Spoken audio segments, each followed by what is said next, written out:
Hello, my name is Joseph Knight. I am covering the Han Dynasty for this project.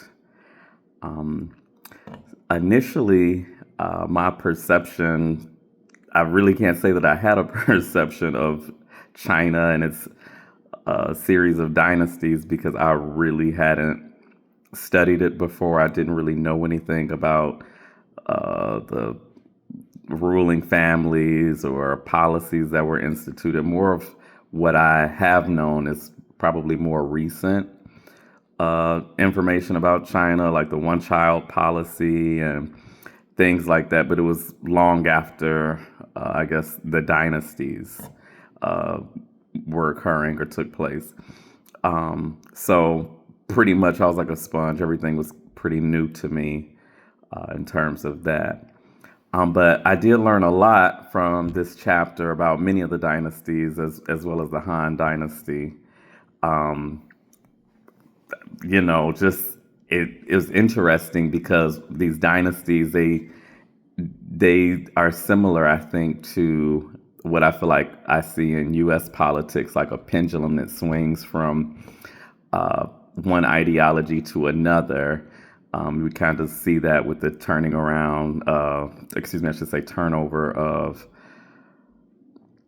like Democrats and Republicans kind of going in and out of office. And with the dynasties, like, emperors, people coming over, conquering, overthrowing government, revolts, rebellions, and taking over, ascending to power, ultimately to decline and deteriorate and go to nothing and then be replaced with another emperor and for that cycle to be repeated. So I thought that was kind of interesting and similar.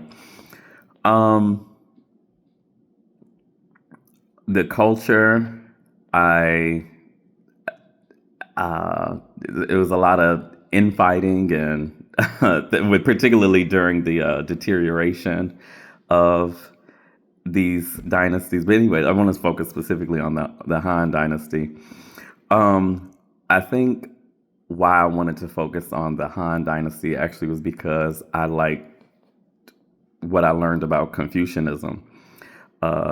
Confucianism is, a philosophy on, living a moral, upstanding life, serving others. It's like the golden rule, essentially. And so I really like how Emperor Wu embedded that into the culture, into society.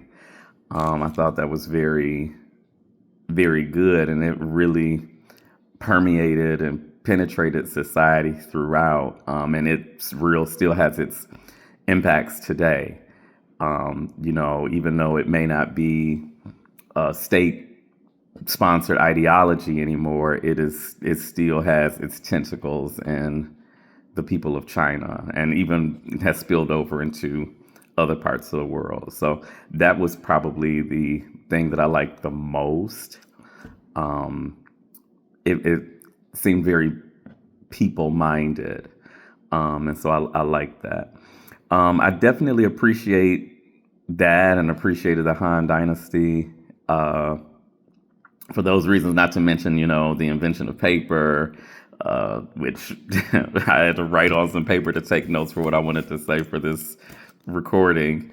And then also, compass, which, I mean, who of us doesn't have a smartphone with a GPS in it? So things like that, like these are not little inventions to scoff about. Like these are pretty significant additions to life as we know it today. So I I appreciated that. I think that the Han Dynasty has a great legacy. Again, as people refer to themselves as Han Chinese.